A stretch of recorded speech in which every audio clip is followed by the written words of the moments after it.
Bismillahirrahmanirrahim. Assalamualaikum warahmatullahi wabarakatuh. Balik lagi bersama gue Reza. Kali ini gue juga bakal nge-share tentang otomotif, pengalaman gue dalam berkendara di dunia motor. Dan ini gue pengen nge-share buat lo semua yang memang menjadi race bikers di comfort zone, tapi pengen miliki motor yang pokoknya kenceng lah, perfect lah, tapi dengan model standar. Dan tips ini siapa tahu bisa ngebantu lo buat menemukan solusi dari ekspektasi lo. Dan ini gue coba kemarin ya, gue coba udah cukup lama untuk ngebahas tentang CO ini. Sebelumnya gue mau tahu CO itu apa sih? CO itu intinya sistem pengapian. Semakin tinggi CO itu artinya semakin besar bahan bakar yang dituangkan dalam kompresi, yang artinya semakin besar ini membuat pembakaran semakin sempurna. Tapi ada negatifnya juga, ini lebih boros bahan bakarnya, kurang lebih kayak gitulah. Ketika CO-nya di setting itu menjadi lebih bahan bakar lebih baik, artinya nanti bakal ada proses pengapian dan juga bakal ada motor yang dikendarai lebih nyaman lah pokoknya. Jadi nggak ada delay, nggak ada lagi tuh buat ngempos-ngemposan lagi. Itu kemungkinan seperti itu kalau emang motor itu nggak ada kendala lain di spare part tuh. Jadi CO ini bisa solusi buat lo pengen motor enteng, enak, nyaman, tapi tetap mode standar. Dan mungkin gue bakal share dulu ya pengalaman gue pakai CO. Gue kemarin sempat naikin CO dari 0 sampai 5, dan itu cukup berasa, cuman dikit gitu kan. Karena gue juga orang yang pengen motor gue speed up tapi di comfort zone, di zona aman. Artinya gue nggak pengen ngubah macam-macam lah, karena resikonya juga tinggi, takutnya malah nyebar ke yang lain, malah tambah biaya lain. Akhirnya gue lebih ke comfort zone, ngubah ke CO-nya aja. Jadi kalau buat CO, gue saranin pertimbangan buat teman-teman, pertama konsumsi bahan bakar.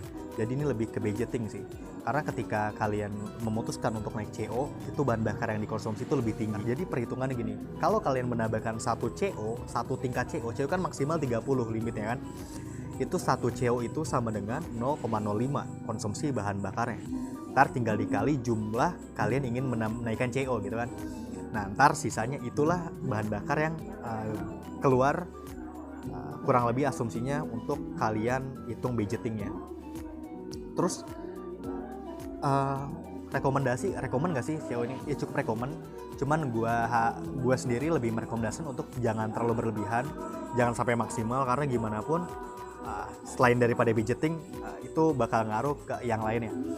Jadi kalau menurut gue standar-standar aja, ya lo bisa ditentuin 1 sampai 10 atau 1 sampai 15 deh. 15 udah maksimal. Ini menurut gue, asumsi gue, karena gue sendiri aja pakai yang 1 sampai 10 gitu. Dan tarikannya cukup enak, gak ada ngempos, itu nyaman banget. Ya torsinya juga nyaman deh pokoknya, gak ada delay. Motor sekitar motor 4 tahunan, motor Bison FI gue 55.000 km masih aman. Tapi kalau rasa enak coy, ini rekomendasi buat kalian, tapi ingat nggak berlebihan. Range-nya yang 1 sampai 15, itu 15 itu udah poin maksimal banget gitu. Dan ini tips lagi dari gue, dimana ketika lo pengen naikin CO, itu jangan pakai CO yang analog ya, cuma dipencet gini-gini. Mungkin lo kegambar lah kalau lo ada menter kayak gitu.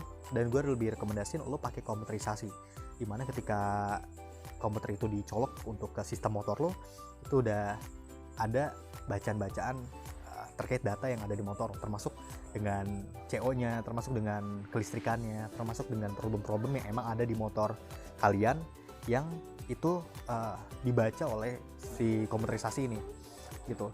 Jadi kalau bisa jangan pakai analog. Kenapa? Karena pertama itu lebih hemat budget, karena ketika kalian pakai analog, kalian cuman bisa tahu nambah dan kurang gitu kan. Tapi ketika kalian nambah pakai komputerisasi, itu bisa tahu juga apa sih kendala di motor kalian, apa sih kurang settingannya, apa sih ya mungkin harus ditambah atau dikurang, kayak gitu, settingan lainnya yang bikin motor kalian juga semakin enak. Itu saran dari gue. Jadi kalau bisa jangan pakai alat yang sekedar analog aja, tapi pakai juga yang komputerisasi, yang kayak gitu.